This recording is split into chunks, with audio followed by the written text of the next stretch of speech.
Hello friends, કેમ છો બધા? તમારી પોતાની ચેનલ નિશા પટેલ ગુજરાતીમાં તમારું હાર્દિક સ્વાગત છે અને હું છું નિશા.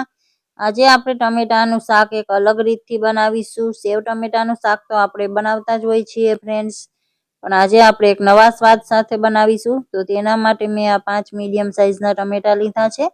બને એટલા આપણે નાની સાઇઝના ટમેટા લેવાના છે ફ્રેન્ડ્સ, બહુ વધારે પડતા મોટા ટમેટા નહીં લઈએ. તો ટમેટાને આ રીતે મેં આગળનો ભાગ કાઢી લીધો હતો અને પછી ચાકુની હેલ્પથી આ રીતે મેં બે કટ લગાવી દીધા છે, તમે જોઈ શકો છો. આ રીતે બધા ટમેટાને આપણે તૈયાર કરી લઈશું. હવે આપણે આ શાક માટે મસાલો તૈયાર કરીશું.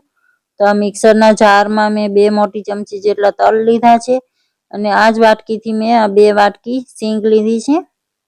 સિંગ દાણા કાચા જ છે ફ્રેન્ડ્સ, મેં એને શેકીને નથી લીધા.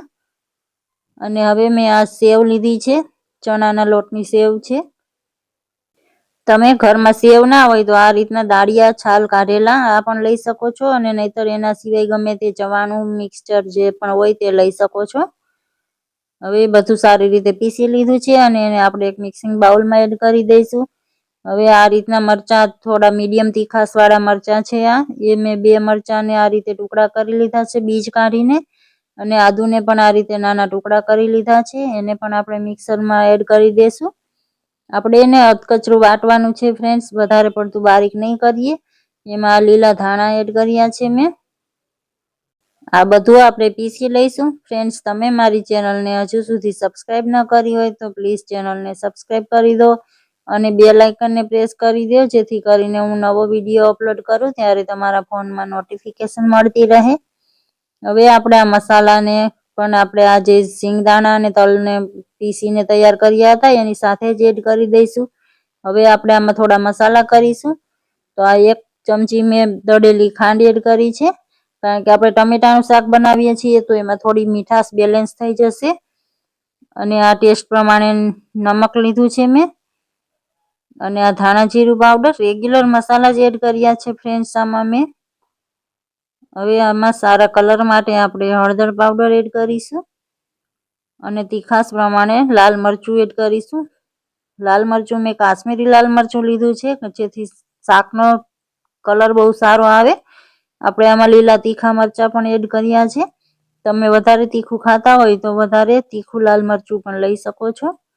હવે આ બધું સારી રીતે મિક્સ કરી લઈશું. આપણે આમાં તેલ કે એવું કંઈ એડ કરવાની જરૂર નથી, કારણ કે સિંગદાણા અને તલ બંનેમાં તેલ હોય છે.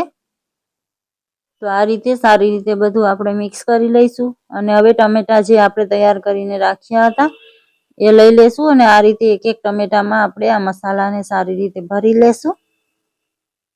ફ્રેન્ડ્સ, રેગ્યુલર ટમેટાના શાક કરતાં આ રીતે અલગ બનાવેલું શાક બહુ સરસ લાગે છે. ક્યારેક ક્યારેક આપણે કંઈક અલગ અલગ ચેન્જીસ કરીને રેસીપીસ બનાવતા રહેવી જોઈએ. અને આ રેસીપી બનાવતા વાર નથી લાગતી ફ્રેન્ડ્સ, આમાં કંઈ પણ કટિંગ ચોપિંગ આપણે કરવાની નથી વધારે પડતી. અને આપણે આ મસ્ત ટમેટાનું શાક આપણે ડાયરેક્ટ જ કૂક કરીશું અને સ્ટીમ વગેરે પણ કરવાની જરૂર નથી. આ રીતે બધા ટમેટાને ભરી દીધા છે મેં, અને હવે આ એક કઢાઈમાં તેલ એડ કરી દઈશું. ગેસ ઓન કરી દીધો છે મેં. તેલ ગરમ થાય એટલે આપણે વઘારમાં સૌથી પહેલાં મેં આ રાઈ અને સૂકી મેથી લીધી છે, અડધી ચમચી જેટલું એ એડ કરીશું. રાઈ મેથી સારી રીતે ચટકી જાય પછી આપણે એમાં જીરું એડ કરીશું, અને પછી આ મેં હિંગ એડ કરી છે. અને હવે જે ટમેટા આપણે ભરીને રાખ્યા હતા એ એક એક કરીને આપણે એડ કરી દઈશું આમાં.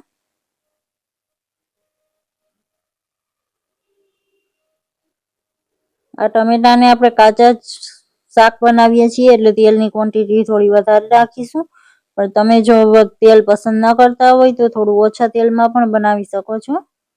હવે આ રીતે અલટ પલટ કરી લીધા છે ટમેટાને મેં, જેથી કરીને તેલથી સારી રીતે કોટ થઈ જાય. અને હવે ઢાંકણ ઢાંકીને આપણે 2 મિનિટ થવા દઈશું. 2 મિનિટ પછી આપણે એકવાર આ રીતે અલટ પલટ કરી લઈશું ટમેટાને, જેથી કરીને ટમેટા બધી બાજુથી સારી રીતે કૂક થાય. હવે આમાં ઉપરથી નમક એડ કર્યું છે મેં થોડું. આપણે મસાલામાં નમક એડ કર્યું હતું, પણ હજી ટમેટાના ભાગનો આપણે થોડો મસાલા એડ કરીશું. તો આ પાછું મેં થોડું કાશ્મીરી લાલ મરચું પાવડર એડ કર્યો છે. અને હવે આ જે વધેલો મસાલો હતો એ પણ આપણે એડ કરીશું આમાં.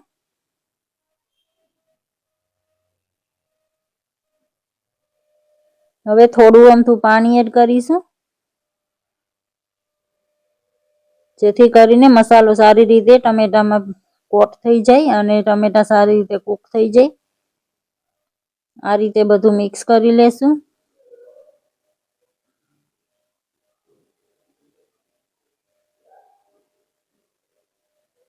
તમે જોઈ શકો છો અત્યારે જ ટમેટાના શાકનો કલર એકદમ મસ્ત આવી ગયો છે. હજી આને આપણે ઢાંકણ ઢાંકીને પાછું 2 થી 3 મિનિટ માટે થવા દઈશું. ગેસની ફ્લેમને લો રાખીશું ફ્રેન્ડ્સ. વધારે ફૂલ હાઈ ફ્લેમ પર આપણે કૂક નથી કરવાનું, નહીં તો આ મસાલો અને ટમેટા બધું નીચે તળિયા પર દાજી જશે. આ રીતે આપણું શાક બની ગયું છે, તમે જોઈ શકો છો. તો હવે આપણે એને સર્વ કરી લેશું. તો આ એક અલગ રીતથી ભરેલા ટમેટાના શાકની રેસીપી તમને કેવી લાગી ફ્રેન્ડ્સ? સારી લાગી છે તો લાઈક કરી દેજો. તમારા ફેમિલી અને ફ્રેન્ડ્સ સાથે શેર જરૂરથી કરજો અને કમેન્ટ કરીને જરૂરથી જણાવજો. મળીએ છીએ આવી જ નવી રેસીપી સાથે. Thank you for watching.